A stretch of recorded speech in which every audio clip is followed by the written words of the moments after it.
जी राधे राधे। अलग अलग लग्नों पे कैसे जुपिटर का जो गोचर है, ट्रांजिट है, आपको इम्पैक्ट करता है, हम उस पे बात करेंगे। आज हम एक एग्जांपल ले रहे हैं मेष लग्न की पत्रिका की। मेष हाउस है, उसमें हमारे पास मेष राशि यानी कि प्लैनेट मंगल की राशि होती है। जब भी आप अपनी पत्रिका एनालिसिस करते हैं तो दो चीज़ें आपको ध्यान में रखनी है। पहले तो आप महादशा के अकॉर्डिंग देखते हैं कि कौन से प्लैनेट की महादशा, फिर अंतरदशा, प्रत्यंतरदशा चल रही है। देन आपको गोचर का ध्यान रखना है। अब गोचर क्या है, इसको थोड़ा सा ब्रीफ में समझते हैं। जब किसी जातक का जन्म होता है तो जन्म के समय में जो भी प्लैनेटरी पोजीशन होती है तो उस समय जो कुंडली बनती है उसको हम जन्मकालीन कुंडली के नाम से जानते हैं। और फिर अब प्लैनेट तो वहाँ पे फिक्स नहीं है, वो मूव करते रहते हैं। तो जैसे जैसे प्लैनेट आज के सिनेरियो पे कौन सा प्लैनेट कौन सी राशि में भ्रमण कर रहा है उसको हम ट्रांजिट या फिर गोचर कहते हैं।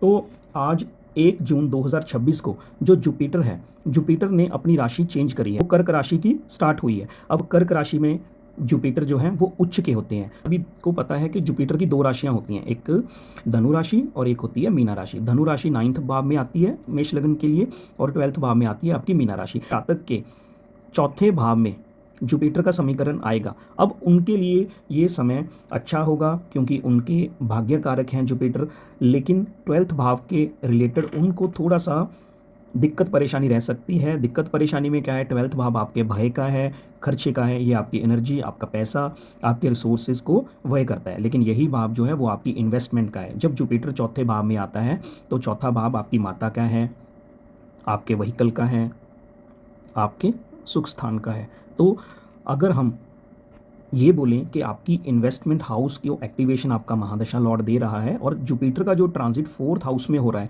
तो आप किसी प्रॉपर्टी में, किसी व्हीकल में जो अपनी इन्वेस्टमेंट ज़रूर करिएगा, उससे आपको अच्छे रिजल्ट मिलेंगे।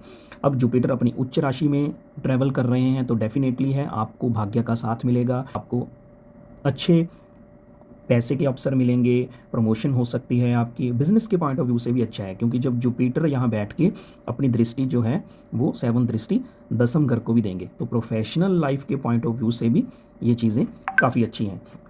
अब चौथा स्थान माता का है, लेकिन नैसर्गिक कुंडली में अगर हम बात करें तो 4 नंबर राशि जो होती है वो चंद्रमा की होती है, कि चंद्रमा के साथ थोड़ा सा सेंसिटिविटी है। तो यहाँ पे आके चौथे भाव से रिलेटेड जो आपको रिजल्ट है वो ये है, माता के लिए थोड़ा सा या फिर परिवार के पॉइंट ऑफ व्यू से ये समय मिक्स सा रहेगा, इसका आपको ध्यान रखना है। लेकिन यही भाव है जो आपको फॉरेन ट्रैवल भी करवाता है।